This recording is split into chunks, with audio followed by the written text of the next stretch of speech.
Good morning. आजचा thought, तुमच्या अपयशाला कवटाळून बसू नका.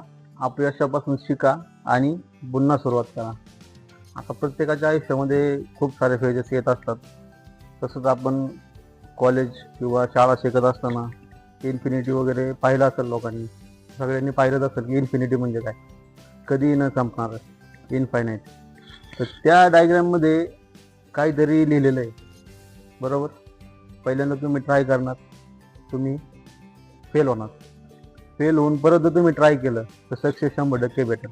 पण आपण काय करतो, इथंच थांबतो. इथंच माणूस डिप्रेशनमध्ये जातो किंवा इथंच सोडून द्यायचा प्रयत्न करतो की बाबा आपल्याला पुढं जायचंच नाही, खूप हार्ड आहे, तर आपण कसं जायचं.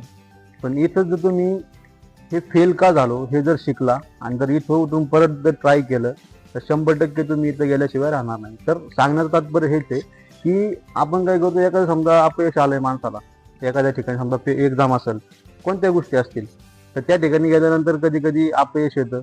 2-4 किंवा अर्ध्या मार्कावरून काही काहींचं पेपर राहतो. तर त्या ठिकाणी की बाबा अर्धा मार्क का राहिला हा आपण विचार करत नाही. आपण काय विचार करतो, मी खूप मेहनत घेतली होती, आता मी कसं काय, म्हणजे काय करणार, काय म्हणजे घरच्यांना काय उत्तर देणार. तर ह्या सगळ्या गोष्टी आपण घेऊन बसतो, कवटाळून बसतो. याने काय होतं की माणूस स्वतः डिप्रेस होऊन जातो. डिप्रेस झाल्यानंतर त्याची चालना पूर्णपणे बंद होऊन जाते, बुद्धी पूर्णपणे स्टॉप होऊन जाते. पुढं काय करायचं माणूस विचारच करत नाही.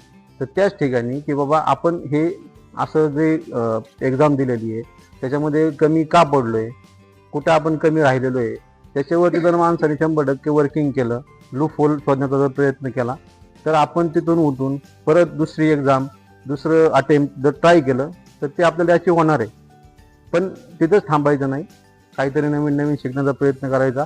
अपयशामधून सुद्धा अनुभव भेटतो माणसाला. बाकी काही नाही भेटत तरी चालेल, पण अनुभव 100% भेटत असतो. त्याच्यामुळे सगळ्यांनी डोक्यात एकच ठेवायचं, आयुष्याच्या प्रत्येक टप्प्यावरती काही ना काही अडथळे येत असतील, तर तो अडथळा बाजूला कसा करायचा याच्यावरती वर्किंग करायचं. अडथळा आलाय म्हणून अरे पुढे जायचंच नाही, आपल्याला अडथळा आहे जायचंच नाही, असं माणसाने डोक्यातून काढून टाकायचं. त्याच्यावरती जर वर्किंग केलं व्यवस्थित तर आपल्याला ध्येय जे आहे आपलं ते भेटल्याशिवाय राहणार नाही. ठीक आहे.